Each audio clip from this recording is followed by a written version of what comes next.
everybody, welcome back to Greenwood Gardens. So today I want to kind of walk you through watering.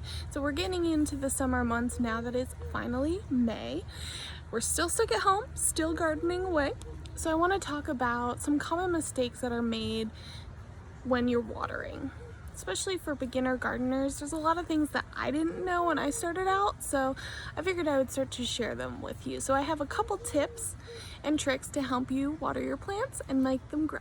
Okay, so the first tip is when to water. So I know a lot of people get confused when they see the height of the heat in the middle of the day. That's when they think the plants are going to be thirsty, it's hot, they're going to dry out. That's when I need to water. That's not when you want to water. That could actually damage the plants. When you want to water is around, right now it is 7 o'clock, beautiful, cool. This is when I like to water. So watering in the evening or watering earlier in the morning before it gets too hot are the best times to water your plants. So another trick is how to water your plants. This is kind of a 2-for-1. So you want to make sure that you're watering your plants down low by their bases. This one is so you're not getting the leaves soaking wet. That could cause the plant to become diseased. Tomatoes can for sure have that happen to them, and also zucchini. You want to prevent that. So we want to make sure that we're watering down here at the base of the plant. You also want to make sure that you're watering slowly. This is important because it gives the time for the plant's roots to absorb that water that you're giving them, and that will then last them until their next watering.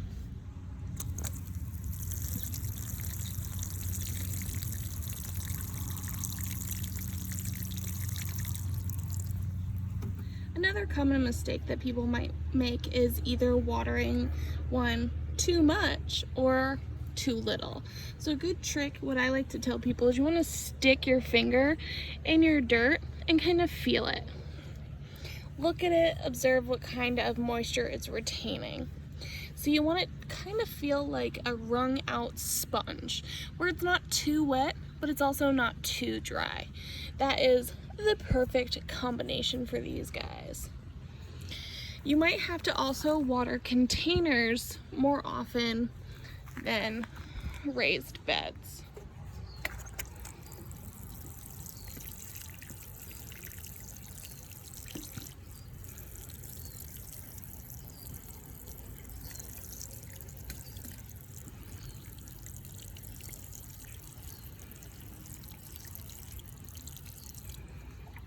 Important thing to consider when watering is mulching the base of your plants. So there's quite a few things that you can do.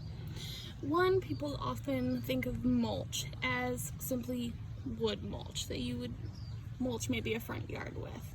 I don't like to use that as mulch in my raised beds just because we have a lot of earwigs and they love to live in that wood.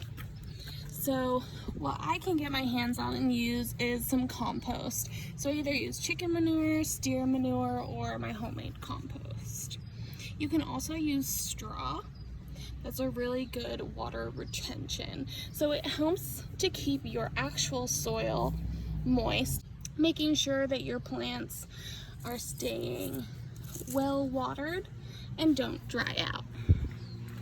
So another thing that helps me with watering is I do some watering by hand with a watering can, but I have set up some drip irrigation pretty cheaply and not at all professionally. So I got this water tank off of Craigslist for like 70 bucks.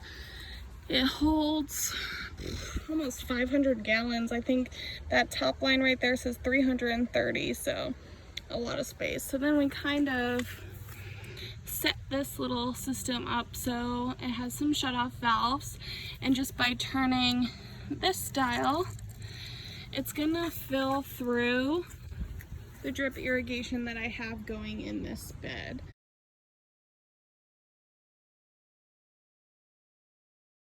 And that, my friends, is just a couple helpful hints to get you through this summer months coming up, and that your plants will survive and are nice and not thirsty. So I hope you take those and are able to grow even better this year. Thank you for watching. Until next time.